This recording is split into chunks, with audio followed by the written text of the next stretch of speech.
When it comes to content, the key is exactly that, content. The first thing people get wrong in this business is failing to answer a simple question. What do you gain from watching this? Does it make you feel something? Does it teach you something? In my eyes, content without meaning is a form of media pollution, digital waste. There are limited hours in the day, and more as our world and work become digital, the gaps between our larger tasks are becoming filled with content. So in many ways, it is the responsibility of a corporate content creator to ensure that corporate content actually contains content. This is my responsibility as creative director of the Angels Investment Group. At its core, corporate content creation often has less regimented roles on the film set, for example, and the jack of all trades is better suited for the position.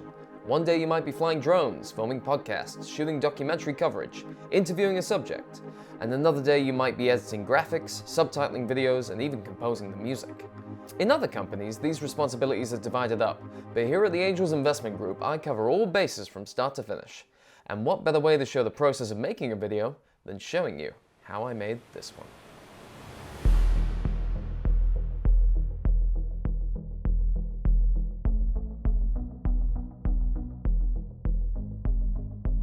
Every video begins with an objective and an audience. The Angels Investment Group is a highly bespoke property investment firm that sources investment opportunities for its investor network. It's highly bespoke, which means it's highly personal, and as an investment network, it's important that the quality of our content reflects the quality of our services. Which brings me to myself. I'm Dan, creative director of the Angels Investment Group, and everything I'm saying right now was scripted 5 days ago. This video is designed to provide clients and businesses further insight into our goings-on, to demonstrate who we are and how we work. Last video was focused on Abdul, and today's video focuses on me. Now, the day can begin in many ways, but one thing unites all of them: coffee. So, I'll begin by writing out a couple of scenes. That basically just serves to give our production some degree of structure. The day's tasks will determine what equipment I need to bring. The usual suspects are my camera, tripod providing static shots, and DSLR gimbal providing smooth movement shots. If sound is required, a lavalier clip-on microphone is available, and should the situation call for it, I have a full boom setup with shotgun microphone. And when I get to go places, we bring the drone. For this video, I'll be filming coverage of my own activities while giving a dialogue play-by-play. I'll be using the camera, tripod, and lavalier microphone. I have several scenes written out to be captured and cut together as video production continues. I will also be preparing for any unseen updates in company operations, in which I'll drop everything, go out and shoot them. So as a Manchester-based company, our videos should, hopefully at their core, feel like Manchester, you know? A large portion of our work is dedicated to the folks of Manchester. You know, Manchester's kind of a city that's growing extremely quickly by today's standards. You know, they say we're about to hit an economic boom. So we're kind of at the precipice of that. And we want that to reflect in the content we create. So a large portion of going out here, going out into the scene and out into the world is just a case of getting shots that feel like Manchester. I've been living in Manchester for about 5 years now. I first came to Manchester when I was in uni.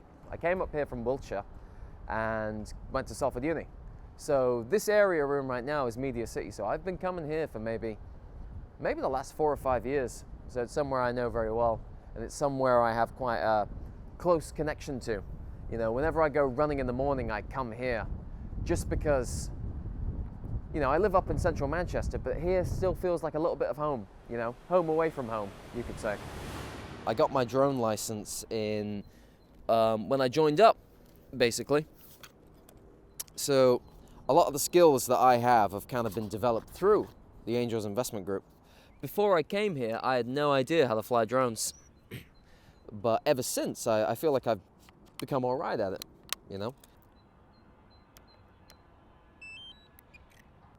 And that's synced up. I'm gonna start recording now. We're recording. Now it's time to take off. And here we go.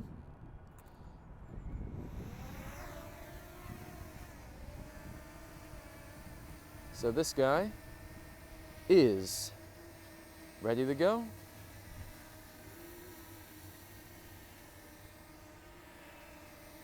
And here we go.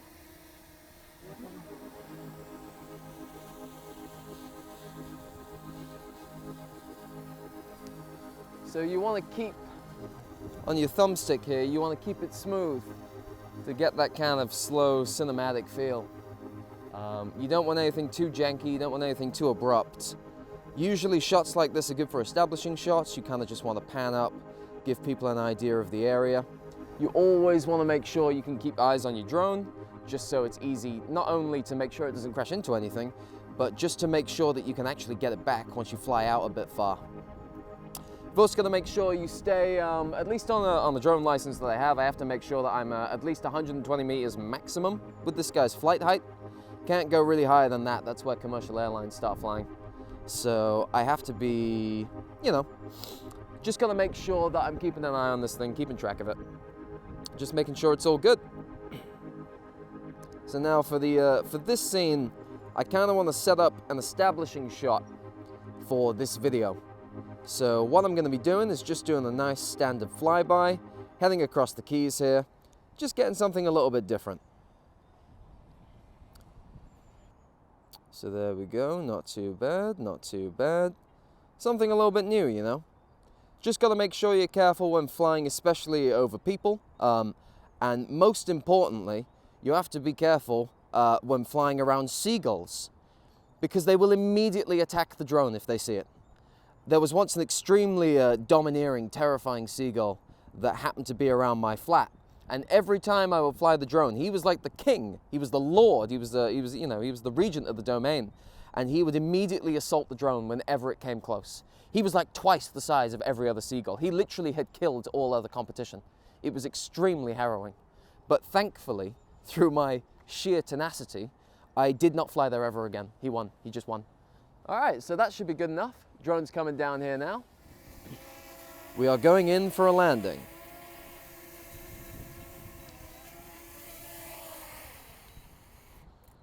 And there it is. A successful drone flight. What more could you want? Start backing this up now.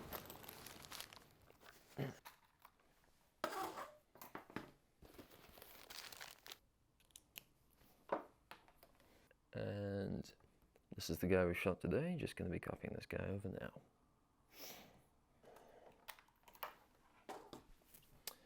Okay, let's bring it in.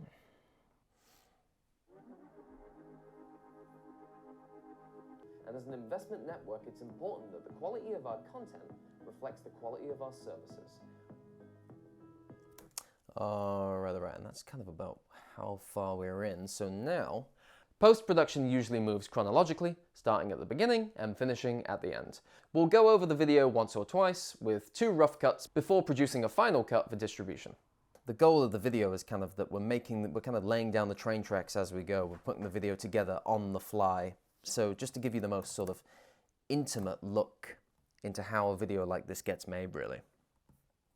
So now it's just a case of stitching it together. And now I reckon just overall, what we're probably going to be doing is, so we'll get 10 more minutes of coverage of this. We'll just keep it rolling. And then we will switch to a more kind of interview setting where I kind of just talk about, well, you know, what it's like making content and that kind of stuff. When it comes to property investment, when it comes to deal trading, how do you make that kind of process look cinematic and look engaging? You know, you are searching for the most interesting parts of the business, and then you are trying to package that into a 10-minute video. So it's all about crafting a good story. That is often what makes or breaks a video. Okay, that's nice, that's nice. See, I think like, obviously on these older vintage lenses, obviously the reason it looks we haven't got that much motion blur is because it is on like 2500 shutter speed. So we've kind of got a bit of both here. Although, I wonder what I could do if I put that in After Effects. Overall, I think it looks quite nice, this. Actually, it looks even better. It makes the low shutter speed kind of crank down a bit. So as you've probably guessed from the number of running montages in this documentary, running is my primary form of fitness. While Abdul lifts the weights, I build up the stamina. And it has to be said about this business, in order to do this job, you need stamina. This is just one of many videos that will be produced throughout the year. The question is, are you prepared to bring your best to each and every one of them? Okay, that's looking pretty good. The drone flying stuff does look good. Man, that looks really nice. You know, honestly, somehow I sometimes think about where I would be without the Angels Investment Group, and honestly, I think I made the right choice. So, I come from a background in filmmaking. I've produced a feature film alongside several short films.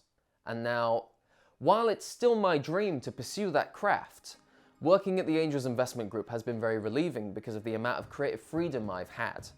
And the thing I really enjoy about this company is that I can then put my cinematic touches into the work that I create. And through being able to kind of express myself on a more cinematic degree in the content sphere, that allows me to give our videos a real unique look on a shoestring budget, or sometimes even no budget at all. When we create videos, we want you to feel something. That's the most important part. And me being cinematically trained allows me to achieve that.